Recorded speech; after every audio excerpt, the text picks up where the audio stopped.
സിദ്ധാർത്ഥന്റെ മരണത്തിൽ അന്വേഷണത്തിനെത്തിയ സിബിഐക്ക് ആവശ്യമായ സൗകര്യം ഉറപ്പാക്കണമെന്ന് ഹൈക്കോടതി. സംസ്ഥാന പോലീസ് മേധാവിക്കും സർക്കാരിനുമാണ് നിർദ്ദേശം. ഡൽഹി യൂണിറ്റ് അന്വേഷണം നടത്തുന്നതിനാൽ പോലീസ് സഹായം ആവശ്യമെന്ന് സിബിഐ പറഞ്ഞിരുന്നു. കേസ് ഏറ്റെടുത്തായുള്ള വിജ്ഞാപനം കേന്ദ്രം ഹൈക്കോടതിയിൽ ഹാജരാക്കി. രേഷ്മ ബാബു കൂടുതൽ വിവരങ്ങളുമായി ചേരുന്നു. രേഷ്മ, വിശദാംശങ്ങൾ.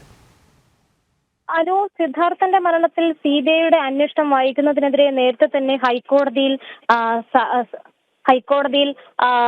സിദ്ധാർത്ഥന്റെ അച്ഛൻ ജയപ്രകാശ് ഹർജി നൽകിയിരുന്നു. ഈ ഹർജിയിലാണ് ഇപ്പോൾ നിലവിൽ ഹൈക്കോടതിയുടെ ഭാഗത്തു നിന്നും ചില നിർദ്ദേശങ്ങൾ ഉണ്ടായിരിക്കുന്നത്. അതായത് സിബിഐക്ക് ആവശ്യമായിട്ടുള്ള എല്ലാ സൗകര്യം ഉറപ്പാക്കണമെന്ന സംസ്ഥാന പോലീസ് മേധാവിക്കും അതോടൊപ്പം സംസ്ഥാന സർക്കാരിനും ഹൈക്കോടതി നിർദ്ദേശം നൽകിയിരിക്കുന്നത്. ഡൽഹി യൂണിറ്റ് ആണ് അന്വേഷണം നടത്തുന്നത്.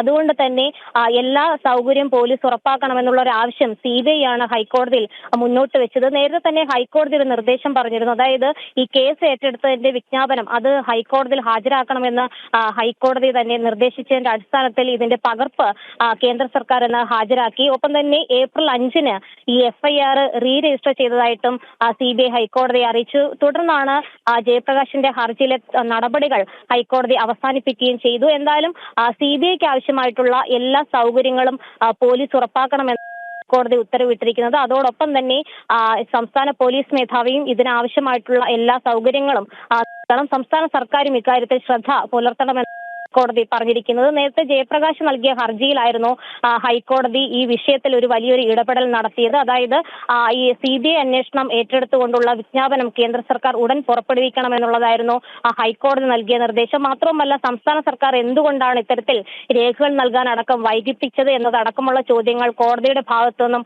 ഉണ്ടാകുകയും ചെയ്തിരുന്നു. 18 ദിവസത്തോളമാണ് ഈ അന്വേഷണം പ്രഖ്യാപിച്ചതിന് ശേഷം ആ രേഖകളടക്കം സംസ്ഥാന സർക്കാർ ബന്ധപ്പെട്ട സിബിഐക്ക് കൈമാറുന്നതിന് അല്ലെങ്കിൽ കേന്ദ്ര സർക്കാരിന് കൈമാറുന്നതിന് വൈകിപ്പിച്ചത്, വീഴ്ച വരുത്തിയത്. ഇക്കാര്യത്തിൽ ആഭ്യന്തര വകുപ്പിന്റെ ഭാഗത്ത് നിന്ന് വലിയ വീഴ്ച ഉണ്ടായെന്ന് കണ്ടെത്തിയ ഒരു സാഹചര്യം ഉണ്ടായിരുന്നു. എന്നാലും ഹൈക്കോടതിയുടെ ഇടപെടലിന്റെ അടിസ്ഥാനത്തിലായിരുന്നു പെട്ടെന്ന് തന്നെ ഈ കേസ് അന്വേഷണം ഏറ്റെടുത്തുകൊണ്ടുള്ള സിബിഐ നടപടികൾ തുടർന്നത്. എന്തായാലും കേന്ദ്ര സർക്കാർ ഈ സിബിഐ അന്വേഷണം ഏറ്റെടുത്തതായിട്ടുള്ള വിജ്ഞാപനം ഹൈക്കോടതിയിൽ ഹാജരാക്കി. ഒപ്പം തന്നെ സിബിഐക്ക് ആവശ്യമായിട്ടുള്ള എല്ലാ സൗകര്യങ്ങളും ഉറപ്പാക്കാൻ പോലീസിനും അതോടൊപ്പം സർക്കാരിനുമാണ് ഇപ്പോൾ ഹൈക്കോടതി നിർദ്ദേശം നൽകിയിരിക്കുന്നത്.